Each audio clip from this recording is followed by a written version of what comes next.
কয়েকদিন আগে আপনারা দেখেছেন কিভাবে ছাত্ররা শিক্ষকদের উপরে হামলা করছে, মেরেই ফেলার অবস্থা করেছিল। সেখানে নারী শিশু বলে কিছু নেই। একটি মেয়েকে ছেলে মেয়ে একসাথে ধরে পিটায় মারে। বাংলাদেশে এই ধরনের অবস্থা তো কোনোদিন ছিল না। ছেলে মেয়েদের মধ্যে একটা লেহাজ তমিজ আদব কায়দা ছিল, পোলাইটনেস ছিল। আজকে তা নেই। ডক্টর ইউনূস ক্ষমতা দখল মানেই হচ্ছে বাংলাদেশের সমাজকে ধ্বংস করে দিচ্ছে, অর্থনীতি তো ধ্বংস করে আপনারা জানেন এখন শেষ পর্যায়ে। দারিদ্র্যের হার বেড়ে গেছে। 5 কোটি মানুষকে আমরা নিম্নবিত্ত থেকে মধ্যবিত্তে এনেছিলাম, আজকে 6 কোটি মানুষকে সে দরিদ্র সীমার নিচে নিয়ে গেছে। লাশ ভেসে বেড়ায়। কয়েকদিন আগে আপনারা দেখেছেন সেই মমিনের লাশ তুরাগ নদীতে ভাসছে। সে কেন মিছিল করলো? জয় বাংলা স্লোগান দিল। যে জয় বাংলা স্লোগান দিয়ে প্রতিটি মুক্তিযোদ্ধা বুকের তাজা রক্ত ঢেলে দিয়েছে, দেশ স্বাধীন করে দিয়েছে, আজকে সেই জয় বাংলা নিষিদ্ধ। বঙ্গবন্ধু তার স্মৃতি সব মুছে ফেলছে। মানুষের ঘর বাড়ি, আমি প্রতি ইউনিয়ন ওয়ার্ড পর্যন্ত কথা বলছি, প্রত্যেকটা ইউনিয়নে আমাদের নেতা কর্মীদের ঘর বাড়ি হামলা করে ভেঙে ফেলা, তাদের উপরে অকথ্য অত্যাচার, হত্যা করা এবং তাদের মেয়েদের লাঞ্ছিত করা, ছেলেদের উপরে হামলা, ছেলেকে না পেলে মাকে খুন করা, বাবাকে লাঞ্ছিত করা, এমনকি দাদি শ্বশুর বাড়ি তাও রেহাই পাচ্ছে না, আত্মীয় স্বজন পরিবার তারাও রেহাই পাচ্ছে না। খুঁজে খুঁজে প্রত্যেকের এগুলি তার ইউনূস সেন্টারে বসে লোক ভাড়া করে সমস্ত জায়গার তথ্য নিয়ে ডাটা করে তারপরে একটার পর একটা তারা আমাদের নেতাকর্মীর উপর নির্যাতন চালিয়ে যাচ্ছে। কারাগারের মধ্যে অসহনীয় নির্যাতন সমস্ত নেতাকর্মীদের। আপনারা দেখেছেন, অসুস্থ হলে চিকিৎসা দেয় না, মুমূর্ষু রোগীর হাতে হাত করা, মৃত্যুর 2-3 ঘন্টা পরে সেই হাত করা খোলে। আমি জানি না কোনো সভ্য দেশে বা গণতান্ত্রিক দেশে এরকম হয় কি না। জেল কোড তারা মানে না। আজকে আমি খবর পেলাম আমাদের প্রায় 20-25 হাজার ছাত্রলীগের ছেলে পেলেদের অ্যারেস্ট করেছে, তাদেরকে সেই সেলে রেখে দিয়েছে, সেখানে খাবার দেয় না, চরম নির্যাতন করে, শীতে কাপড় পায় না, ফ্লোরের মধ্যে পড়ে থাকতে হয়, ভালো পানি দেয় না, খাবার পানি নেই, গোসলের পানি নেই, ময়লা পানি দিয়ে দেয়, ইচ্ছা করে দেয়। এমনকি ময়লা যেখানে বসে থাকবে সেখানে যে পায়খানার পানি এনে সেখানে ঢেলে দেয়। এই ধরনের নির্যাতন আজকে জেলে জেলে চলছে, জেলায় জেলায় পর্যন্ত এই নির্যাতন চলে। আর ঢাকা কেন্দ্রীয় কারাগারে তো আছেই, কোনো জেল কোড মানামানি নেই। এইরকম একটা জঙ্গলি শাসন বাংলাদেশে আর এসেছে কিনা আমরা দেখি না। 71-এর পাকিস্তানি হানাদার বাহিনী তার দোসরা নির্বাচনের গণহত্যা করে গেছে, কিন্তু ওই বঙ্গবন্ধু ভবনও পোড়ায়নি। হ্যাঁ, পুড়িয়েছে, আমাদের ঘরবাড়ি পুড়িয়ে দিয়েছে, কিন্তু এরা তো বেছে বেছে। এবং এই বঙ্গবন্ধু ভবন পোড়ানোর পিছনে হলো তারেকের পরামর্শ। এটা তার কারণ, যে লোকটা প্রথম আগুন দেয় তার নাম হচ্ছে রোমান হাওলাদার, যুব দলের কর্মী। তার ছবি দিয়েছে, সে নিজেই যে আগুন দিচ্ছে।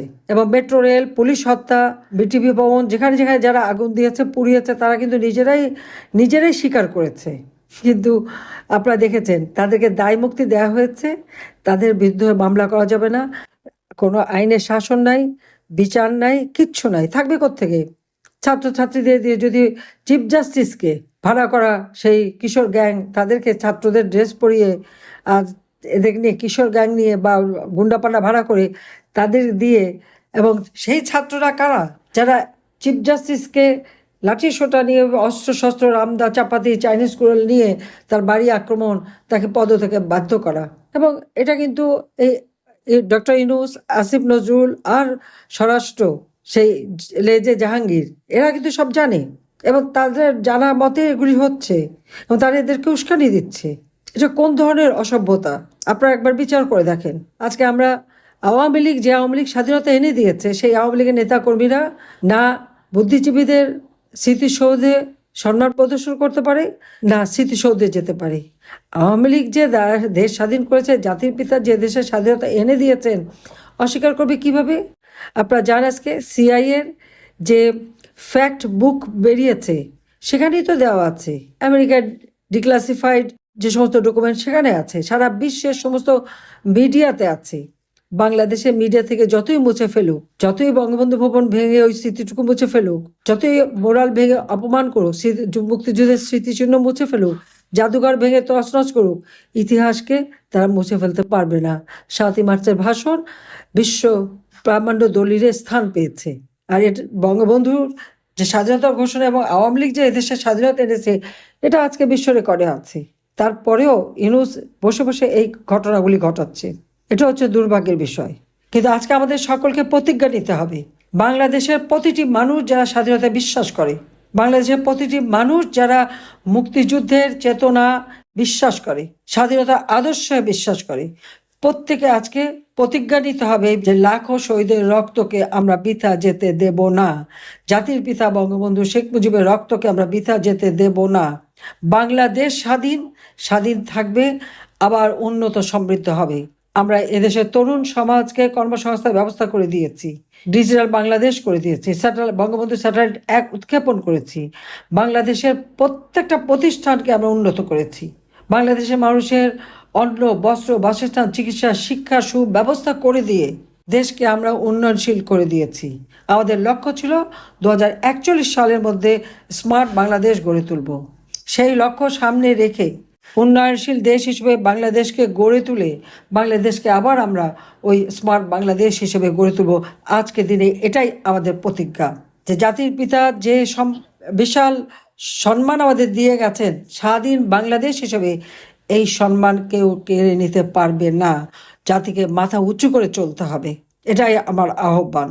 ইনশাল্লাহ বেঁচে যখন আছি, যেভাবে হোক আল্লাহ তো বাঁচিয়ে দিয়েছে, আবার এই বাংলাদেশ ফিরে পাবো। এই দুঃশাসনের হাত থেকে মানুষকে মুক্ত করব। বাংলাদেশকে আবার জাতির পিতার স্বপ্নের সোনার স্মার্ট বাংলাদেশ হিসেবে আমরা গড়ে তুলব। এই প্রতিজ্ঞা নিয়েই আজকে সকলকে আন্তরিক ধন্যবাদ জানিয়ে আমার বক্তব্য শেষ করছি। খোদা হাফেজ। জয় বাংলা, জয় বঙ্গবন্ধু। বাংলাদেশ চিরজীবী হোক।